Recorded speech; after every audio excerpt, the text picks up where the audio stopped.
doctor who I was on this morning with, he was chatting to me about that, and he definitely agrees. He said diet definitely has a thing to play.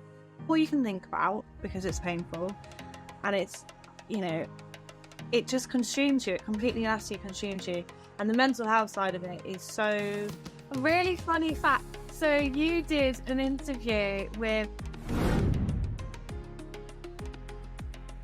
I changed my contraception when I was about 20, and I actually went on... I was having the injection, which you have every 3 months, and then actually after 3 years, I don't know if it's the same now, this was years ago, I don't know if it's the same now, but back then you had to stop it after 3 years because apparently it starts grinding down your bones or something ridiculous like that, which is lovely when you think that we're pumping that into our body.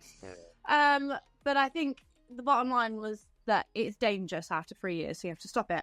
So I was up for my 3-year thing, so I got the implant, and I had the implant for about 6 months, and then I started getting acne like straight away. And I didn't suffer with acne as a teenager, so it's only been an adult thing.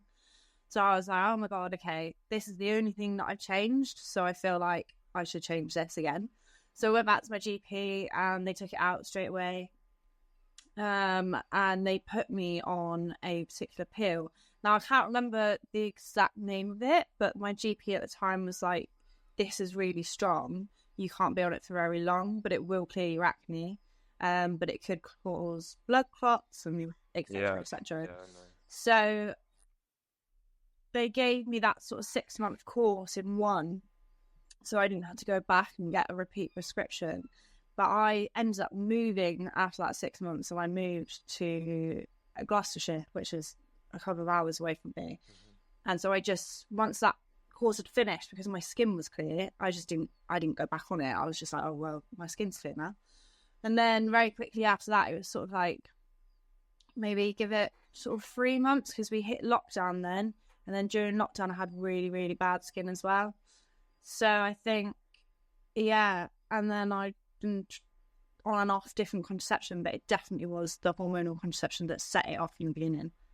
Yes. Yeah. No, that doesn't surprise me. I mean, I've had a couple of people on that have spoken about how damaging the pill is for young women, and it doesn't shock me at all. These sort of artificial chemicals, no, not chemicals, hormones, artificially sort of creating hormones at the different times. And in my experience with like women that I've known that have been on it, it can really sort of it can clear up acne, doesn't it? Which is a weird one, because I thought acne was a result of testosterone or progesterone, which I didn't know that the pill had any impact on that. But some of the downsides can be pretty awful. But then I suppose it has its purpose, doesn't it?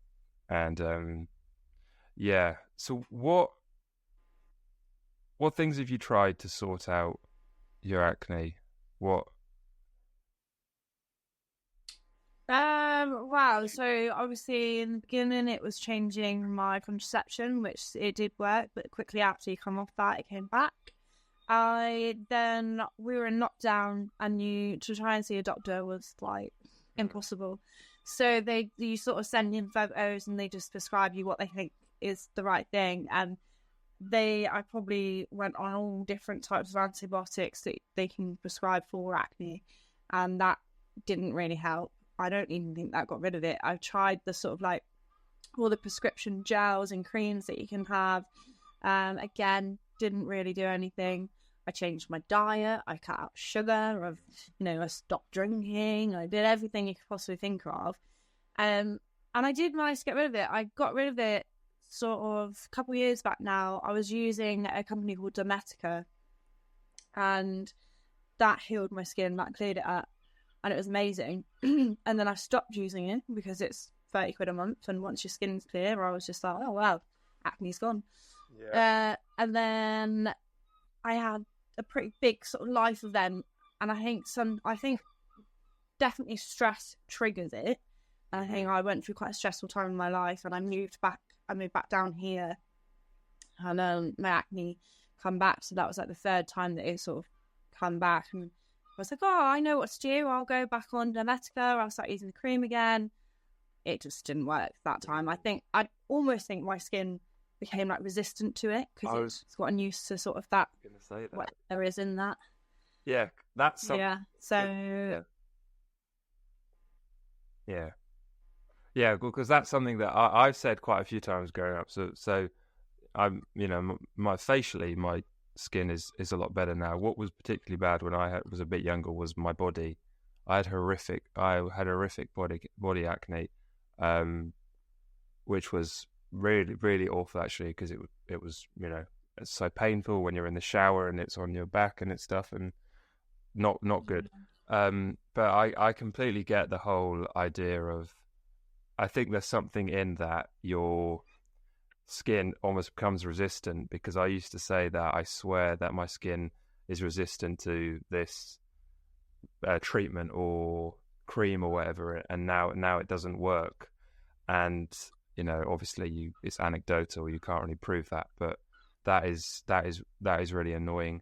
What is Dermatica it's a monthly subscription, isn't it? And it's like, do they mix different creams together and tailor it to you? How did it work?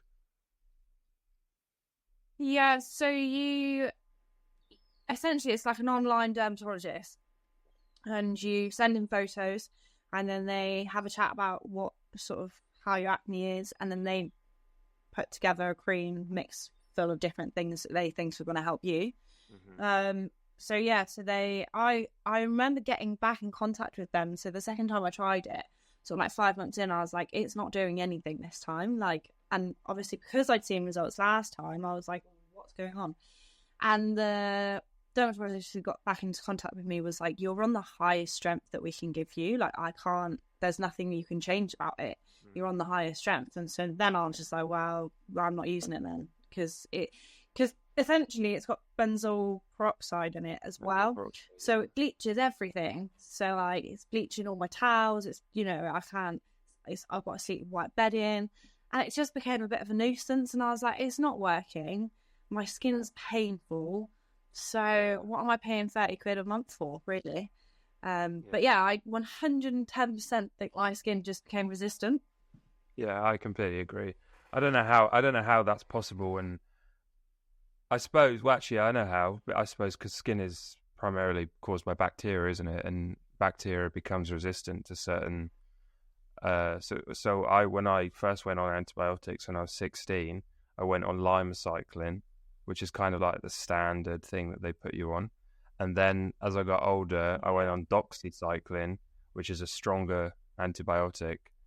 And then when I was like 22, I'm 24 now, so probably, a couple of years ago, I was on erythromycin, and that actually was really good, to be fair, erythromycin, but it's a proper, I remember it was a big orange pill. It was a proper hardcore antibiotic, and they don't do it anymore because they're worried about antibiotic resistance and stuff. So, whatever that is, but I do understand it. What's your opinion on diet? Because a lot of dermatologists, doctors will say, no, diet doesn't make any difference.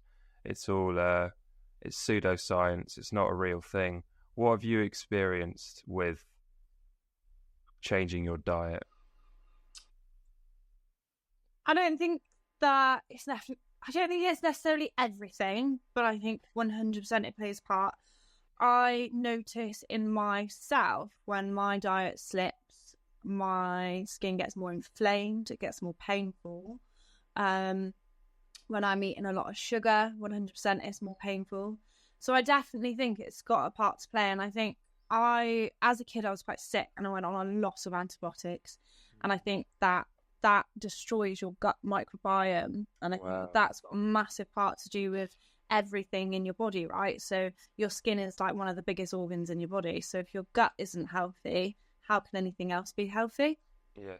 And I mean, I spoke the doctor who I was on this morning with. He was chatting to me about that, and he definitely agrees. He said diet definitely has a thing to play. It's not everything, but 100% is a part of it.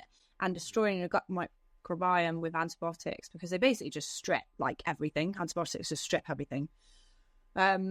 Is actually not doing you any favors. So he said that the antibiotics are killing a certain type of bacteria, but there's also a good type of bacteria, so they're killing that as well. And the bad type of bacteria that is causing the acne is doesn't differentiate, just quite resistant to that.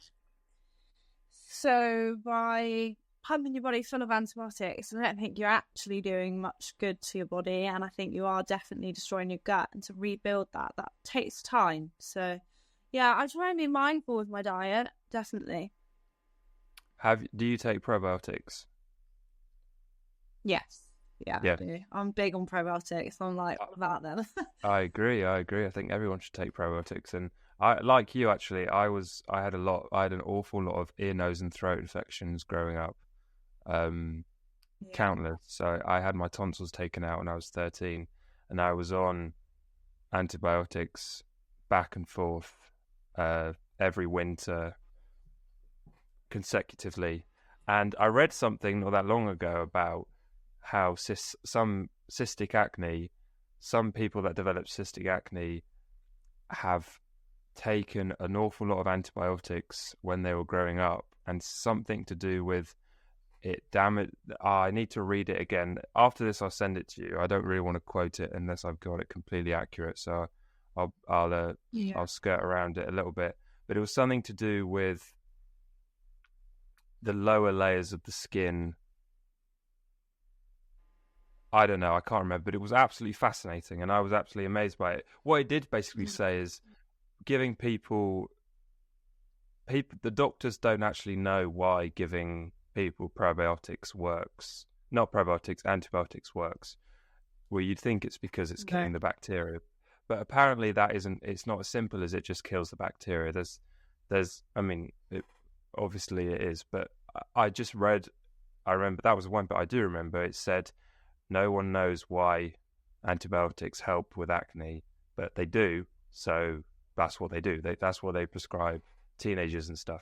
And it's obviously because people, I've seen some dermatologists, and they've gone, oh, well, 90% of teenagers or young people get acne.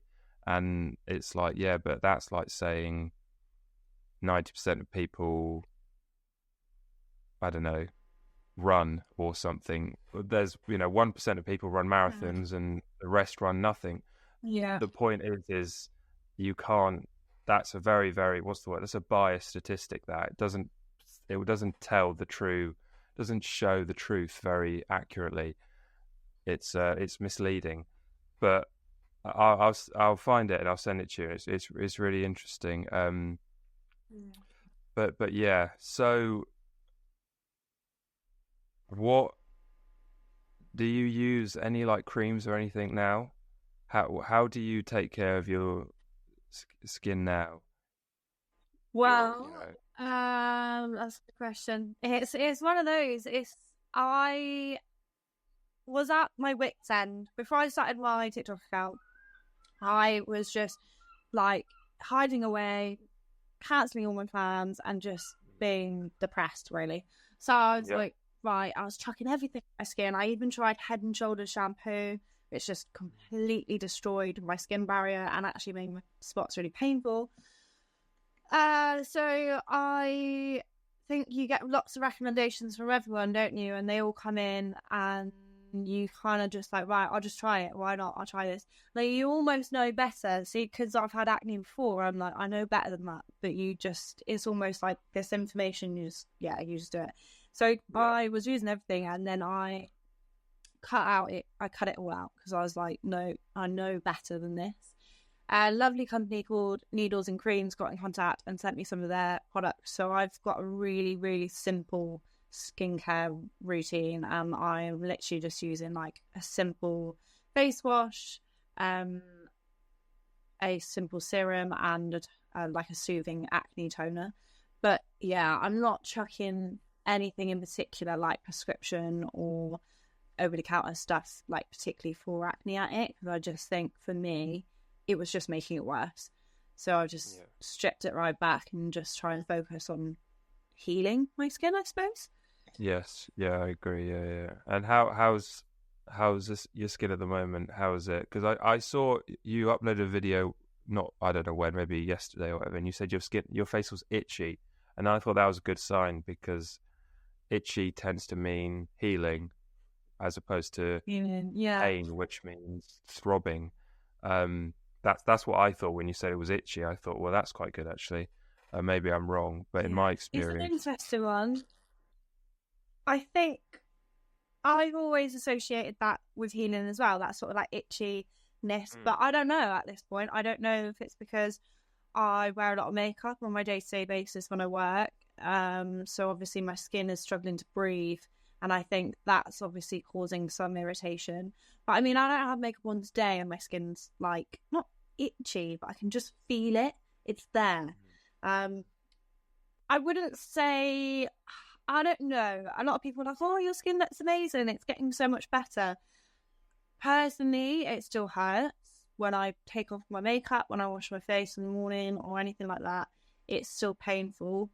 But yeah, I mean, maybe the itchiness does mean healing. And in that case, that's fantastic. I don't know. Yeah, no, I would, because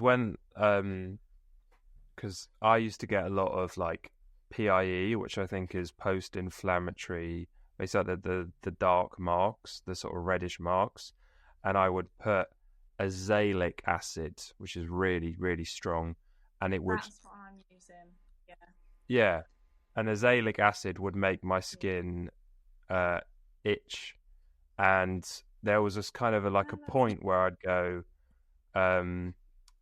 if it's itching, it's good. Oh, you've gone. Oh, you're back. If it's itching, it's good. Yeah, your camera went, but you're all good now. If it's itching, it's fine, but as soon as it turns painful... I remember once I put azelaic acid on everywhere, and the next day it was just awful, just beyond red and swollen and painful. Really? And yeah, and I thought, because there's kind of an idea that if it hurts, it's good. But actually, that's rubbish. If it itches, it's good, in my opinion. But if it hurts, it's bad. Yeah. How long ago did you set up the TikTok? 2 months ago. Wow, is that all? That's mad. Yeah. You've got more It's subscribers. crazy. You've got more followers than me. Fucking hell. It is mental. I think I've hit an audience that is obviously quite large in all areas of the world. Yeah. I think a lot of people suffer with acne, and there's plenty of accounts that talk about it. But I've been obviously a lot of people getting in contact, and then obviously going on this morning was such a fantastic opportunity. And I think it's just gone mad. I don't know why, but it has. Well, I agree. I think there's an awful lot of it looks like acne seems to be on the rise among young people, particularly probably young women, which is pretty awful because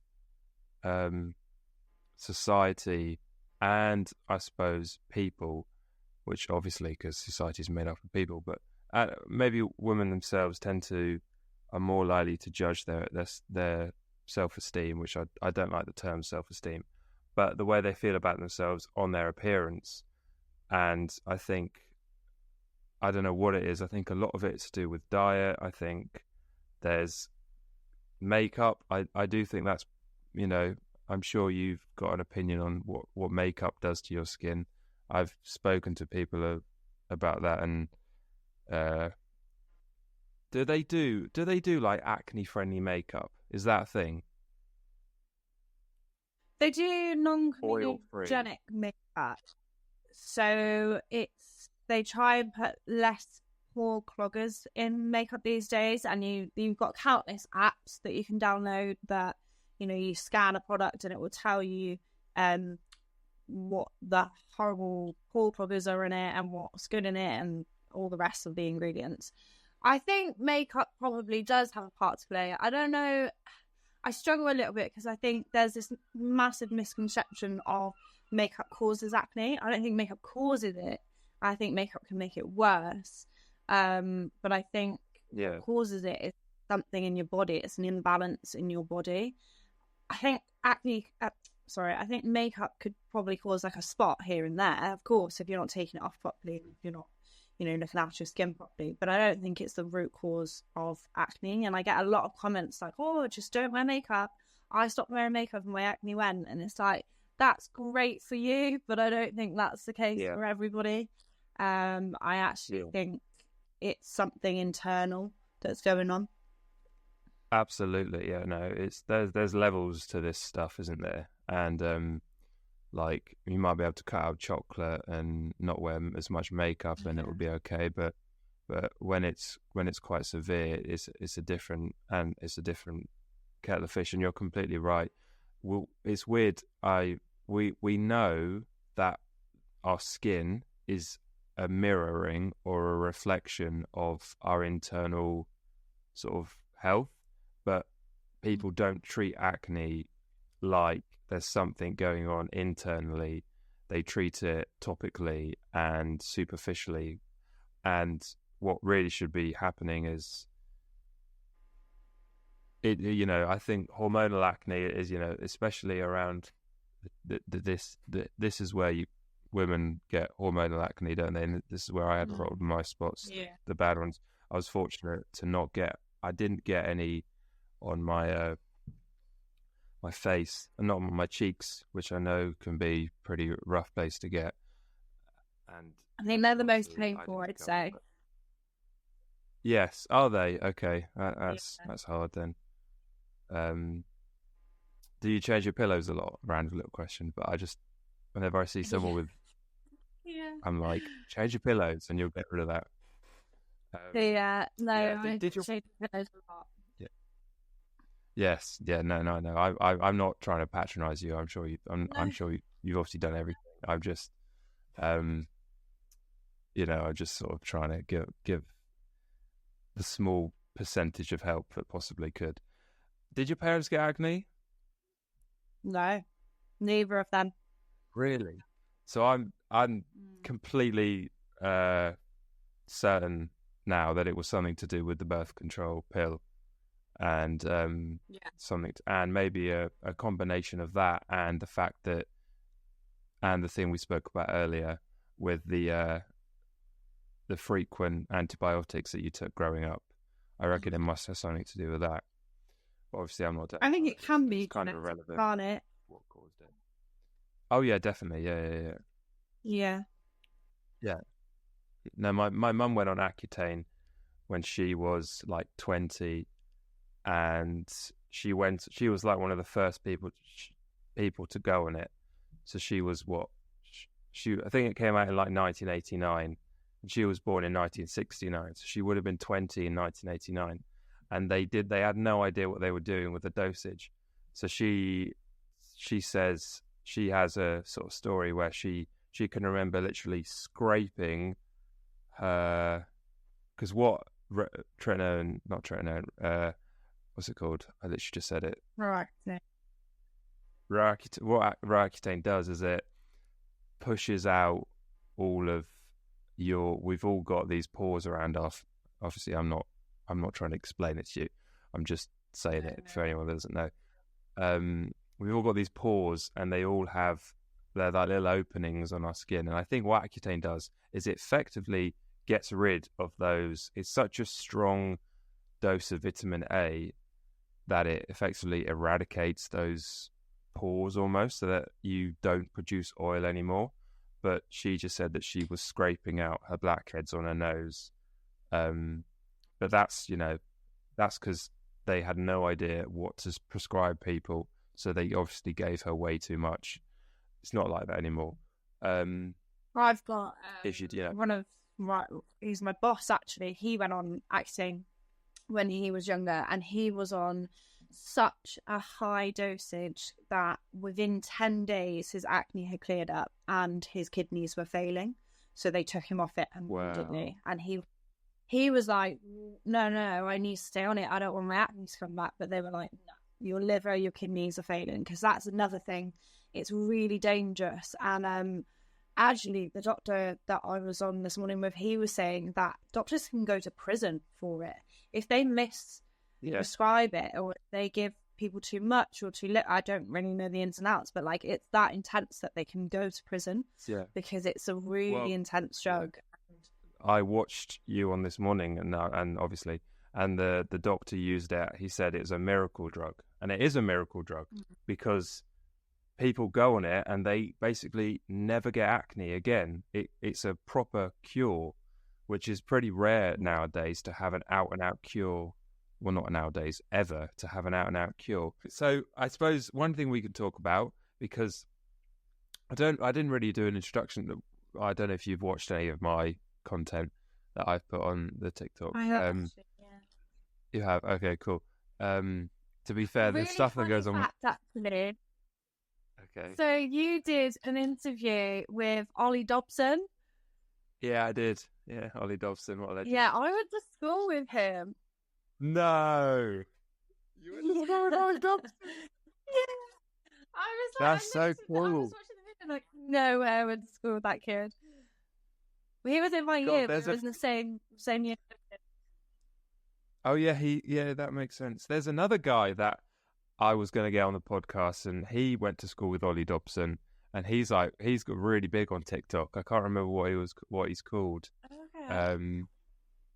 Yeah, they're like, he's in like a... I'd imagine then.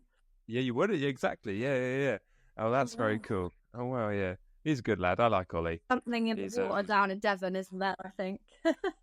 There's definitely a link between mental health and acne and, stress, not just the impact, the way it can leave you feeling, but also a possible cause.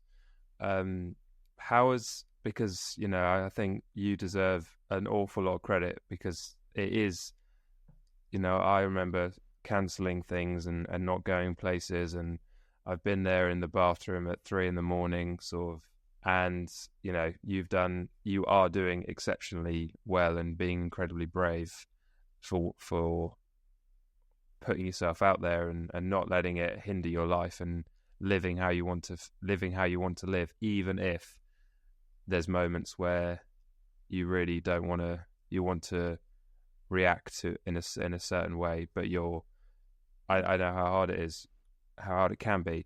I'm not saying it's really hard for you, because maybe you're like, I don't give a fuck. Who knows? But either way, I think it's definitely hard for everyone, isn't it?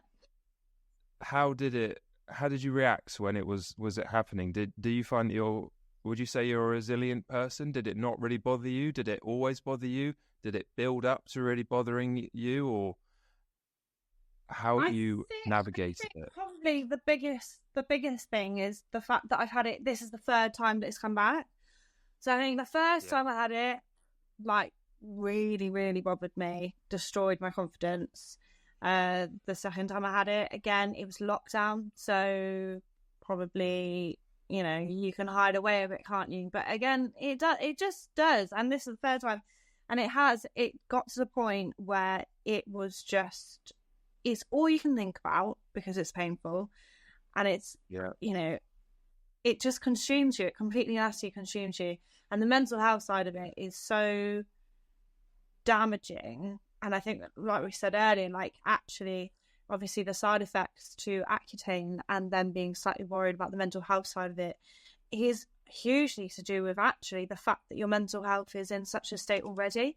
So going on that and then going through the purge is definitely going to make your mental health worse. I think even if you are a resilient person who can look at it and be like, oh, it doesn't matter, it's just skin, I'm more than my skin, I think there's always going to be a little niggle in your brain that's like, wow, you've got really bad skin, right? What must other people think? I think, I'm a hairdresser, I work around mirrors, I'm surrounded by mirrors 24/7, so there's no escaping it for me. But yeah, I think recently, talking, and then I work in a pub. Yeah. I think talking about it on TikTok and talking to a bunch of strangers has helped. I think not a lot of people understand it, do they? Unless you've had it, you don't understand what it's like and the mental side of it. So yeah, talking online has definitely been helpful for me. But there was a period of time where it was just consuming and horrific, really.